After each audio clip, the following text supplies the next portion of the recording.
Olá, muito bem. Eu resolvi fazer esse vídeo a pedido, porque não tem nada a ver com a minha área. Eu sou jornalista, de certa forma tem um pouquinho a ver, mas não é exatamente o que eu faço, que é cuidar do caso de esquizofrenia. Mas por que então eu estaria fazendo um vídeo sobre isso? Bem, uma amiga minha me ligou há poucas horas atrás, chorando, está na Alemanha com a filha, e a filha teve um episódio de esquizofrenia.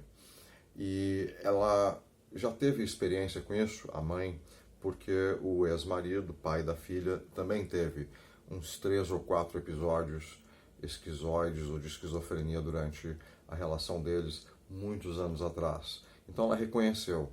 Ela também lembrou de algumas histórias que eu contei, porque a primeira vez que eu tive contato com alguém que tivesse esquizofrenia, esquizofrenia é uma palavra muito ampla, tem que deixar isso bem claro, é como autismo, não é algo que é exatamente igual para todos, mas vamos usar essa palavra mais vulgar, digamos assim, mais generalizada, para que as pessoas possam até se encontrar nesse tipo de, entre aspas, diagnóstico. Eu tive um contato acidental, nunca tinha qualquer tipo de interesse, nunca tinha havido qualquer tipo de interesse no assunto de minha parte, por maníaco-depressão, que depois mudou para bipolaridade, sim, até porque eu tive um episódio na minha família, comigo mesmo, algo que ficou mais ou menos caracterizado como um possível surto bipolar. Enfim, então o interesse era um tanto passageiro, nada de importante, mas a questão da esquizofrenia acabou saltando à minha frente quando um rapaz russo, na frente do meu prédio, eu voltando do fechamento do jornal que eu dirigia, lá pela 1h30 da madrugada, estava sangrando. Não é uma coisa comum aqui em Praga, na República Tcheca, não há muita violência, é bastante raro isso. Então, eu obviamente, vendo um menino que parecia ter uns 16, 17, 18 anos, sangrando no rosto, era nariz, acho que alguma parte aqui da própria maçã do rosto havia sido cortada, a boca, enfim. Chamei a ambulância, né? Tomei conta, ele não estava fazendo sentido o que ele dizia com relação cadê tua família, onde é que tu mora, nada do que ele dizia, ele só falava sobre discos voadores ou assassinatos em massa que ele tinha visto, umas coisas desconectas, um tanto extremas, mas o menino tinha uma aparência muito angelical, então aquilo não deixava ninguém assustado, por exemplo, achavam até engraçado, enfermeiras continham o riso com relação ao que ele estava dizendo, ele estava mais atordoado do que qualquer coisa, e aí a conclusão natural, por causa da idade, é que talvez tivesse tomado alguma droga, enfim, tivesse, né, fora da casinha. Esse rapaz acabou com a mãe dele voltando mais adiante, eu acho que na questão lá do hospital ficou meu endereço, enfim, quando acabou encontrando a família, essa parte eu não sei, só sei que um dia me bateram na porta logo em seguida, era a mãe do rapaz com o rapaz, me agradecendo por tê-lo ajudado, e ela me explicou que ele sofria de esquizofrenia. Eu não sabia nada sobre o assunto, mas também jornalista, dei uma olhada no Google, na Wikipédia, e entendi uma série de coisas, né, daquela maneira como jornalistas fazem, de tudo um pouco superficial, mas amplo. E o rapaz acabou meio que se afeiçoando a mim, porque não tinha amigos, em função desse comportamento que às vezes, né, vinha com o surto de esquizofrenia. As pessoas não sabem diferenciar isso é muito importante. O esquizofrênico, em geral, ele tem um dia a dia, um comportamento, entre aspas, normal. Não é nada que se possa notar quem não tem assim um olhar, porque a pessoa não está tendo, né? A pessoa não vive como esquizofrênico, ela tem surtos esquizofrênicos, ela tem momentos em que isso acontece. Só que quando isso acontece, dependendo do que a pessoa diz e como age, a família e os amigos, os colegas de trabalho não entendem. Acham que é só um cara com uma mulher ou um cara com uma personalidade né, inaceitável, difícil de se conviver, enfim. Os esquizofrênicos acabam sendo afastados por todos porque eles não entendem que eles estão sofrendo de uma doença não, de uma psicose, né, de algo que pode acontecer com o cérebro, não é uma doença, porque é algo que pode acontecer, não tem pode acontecer uma vez, duas vezes, pode acontecer constantemente, não há uma causa específica, nem uma similaridade, não é idêntico um ao outro. Então, a palavra doença não cabe a isso, não é politicamente correta, porque realmente não cabe, não é chamado de doença. Mas também a especificação, como jornalista, eu só sei por cima os detalhes.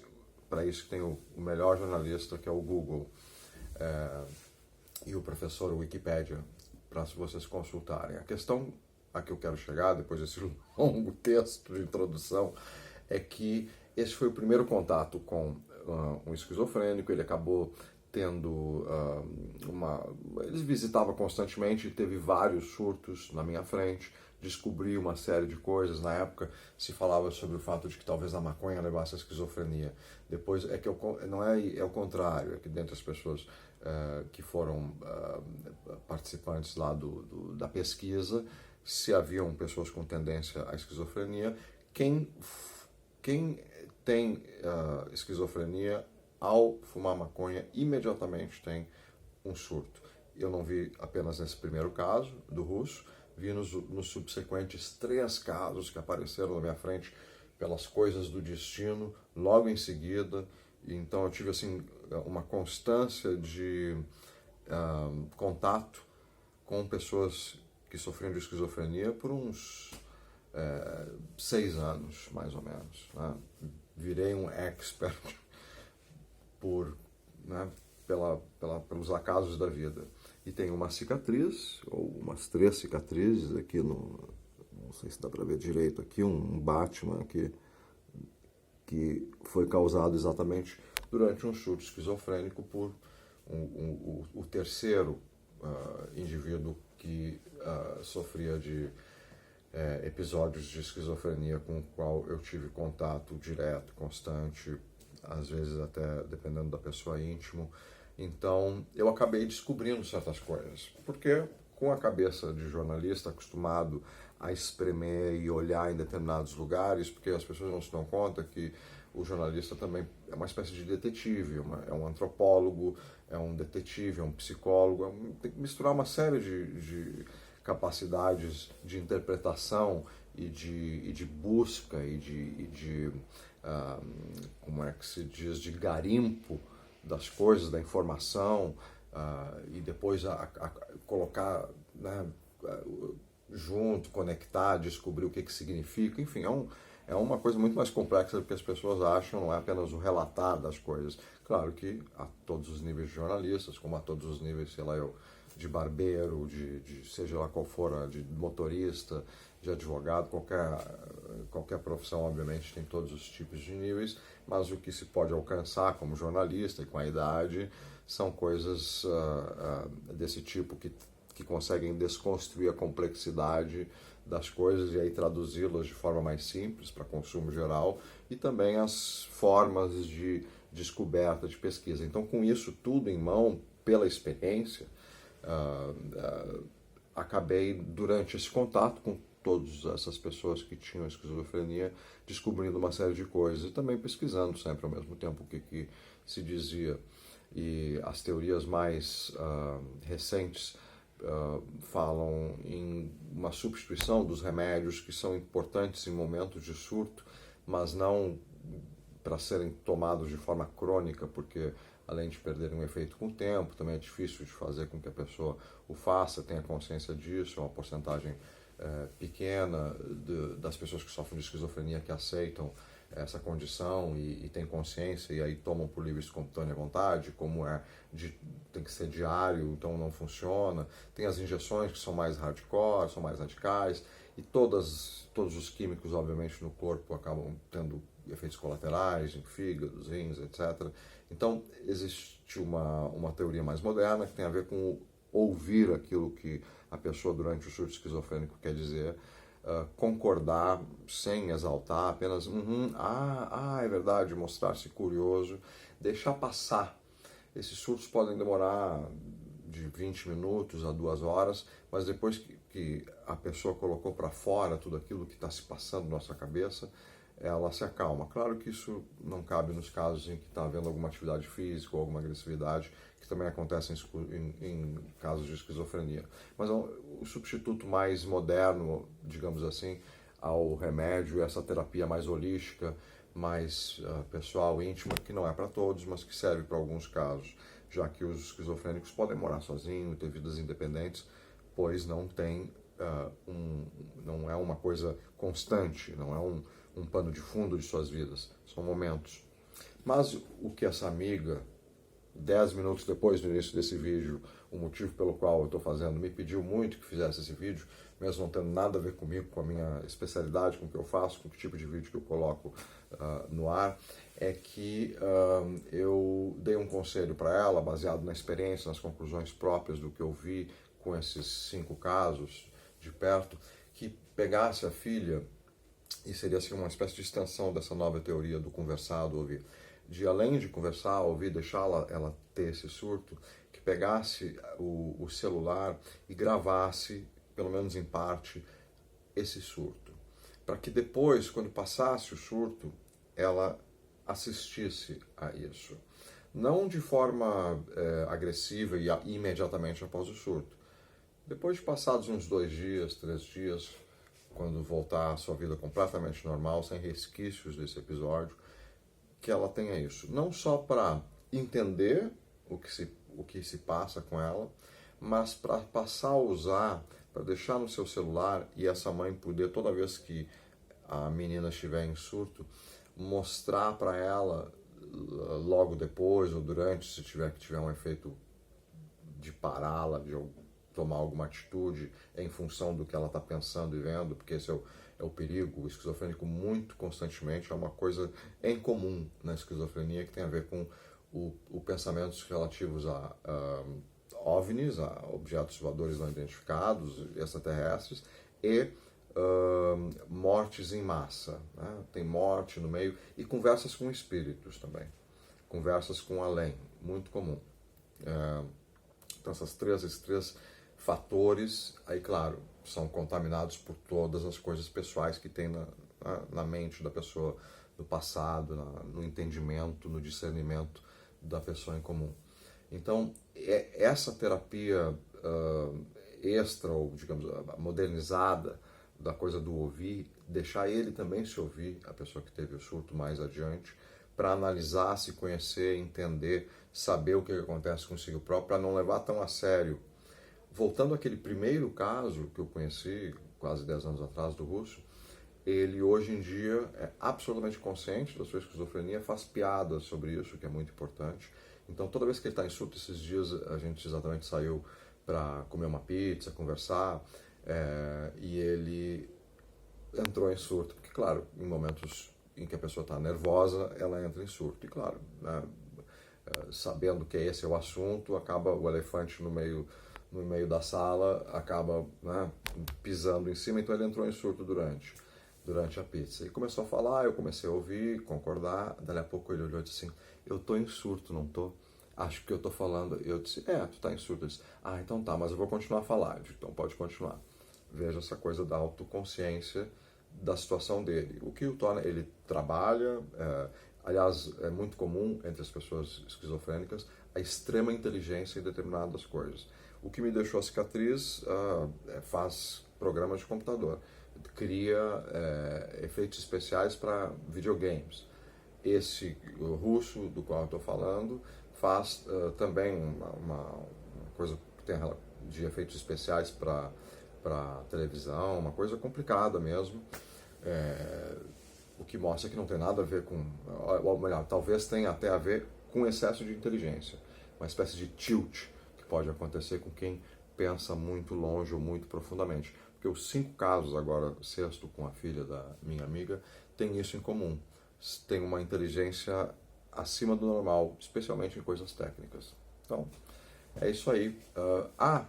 antes de terminar, tem mais um caso. Eu fui diretor de uma revista chamada Nový Prostor, aqui na República Tcheca, que era feita por grandes jornalistas, para que tivesse qualidade e tivesse que o público tivesse interesse em comprar, mas que era vendida pelos sem-teto, por moradores de rua, que não é uma coisa muito comum na República Tcheca, mas tem como em qualquer lugar do mundo, e tem exatamente porque não é morador de rua somente aquele que chega a essa situação por pobreza, porque não teria como explicar que a República Tcheca é exatamente o país com menor pobreza da Europa inteira, mesmo comparado com os grandes países ricos. O índice de pobreza é o menor de todos os países da Europa, mas mesmo assim tem uma média de 1.500 sem teto num país de 10 milhões de habitantes. Então eu fui fazer essa revista, que era vendida pelos moradores de rua, uma série de regras para eles se reintegrarem à sociedade, mas basicamente eles recebiam metade do valor diretamente para o seu bolso para investir em si próprios. A outra metade era voltada a uma espécie de FGTS, ela retornava para eles em coisas concretas, enfim. Eu, com o tempo, acabei descobrindo também uma coisa muito interessante, que depois eu vi que acontecia também entre os moradores de rua do Brasil e de dois outros países onde eu olhei de perto os moradores de rua, que foi tanto na Holanda quanto nos Estados Unidos, que é a esquizofrenia. Uma boa parte, e eu diria baseado aqui nos 1.200 moradores de rua da época em que eu dirigia, que nós tínhamos em função da revista, que metade dos moradores de rua são esquizofrênicos, pessoas que aparentemente são normais, muita gente diz por que não vai ter emprego, etc., ou toda hora tem um emprego e perde novamente. São pessoas exatamente que as pessoas não sabem, nem elas próprias, nem os familiares e amigos, que elas sofrem de esquizofrenia. Elas perdem o emprego e as amizades por causa desses momentos de surto, onde são agressivos, onde dizem coisas que são completamente fora da casinha, e aí as pessoas acabam se afastando deles, e com o tempo, muitos deles, sem apoio de ninguém, acabam nas ruas. Então lembrem disso. Há aqueles que foram para as ruas em função de drogas, de alcoolismo. Os alcoólatras eram o segundo grupo maior dentro dos moradores de rua aqui da República Tcheca, depois vinham as drogas, e uma pequena porcentagem de, digamos assim, aventureiros ou pessoas que por si só queriam ter uma liberdade completa de amarras de qualquer coisa, e aí com isso acabavam na rua porque sem emprego, sem qualquer tipo de compromisso, disciplina, etc. Mas é uma quantidade menor. E ainda tem, claro, antes dessa, uma quantidade média de pessoas que é por dinheiro mesmo, perderam todo o dinheiro, mesmo num país organizado e com uma renda decente como a República Tcheca, existem as pessoas que por uma questão de personalidade acabaram perdendo, se endividando, ou enfim, milhões de coisas complexas que levam as pessoas às ruas. Diferentemente do Brasil, onde a coisa é muito mais endêmica, muito maior, né, a pessoa já nasce nessa situação. Mas é isso, então, esse longo vídeo é para dar essa pequena dica, mas que pode ser muito importante para as pessoas que têm esquizofrênicos ou que nem se dão conta, mas ao assistir esse vídeo vão se dar conta que tem pessoas com esquizofrenia em sua volta. Ouçam, deixem falar, deixem fluir. Se tiverem que evitar momentos em que essa pessoa vai fazer coisas que possam criar algum tipo de dano a si próprios ou a outrem, aí essa questão do demonstrar a eles como eles estão no momento do surto, depois que eles não estiverem no surto, através de uma simples gravação de celular, que todo mundo hoje tem. É isso. Fica a dica.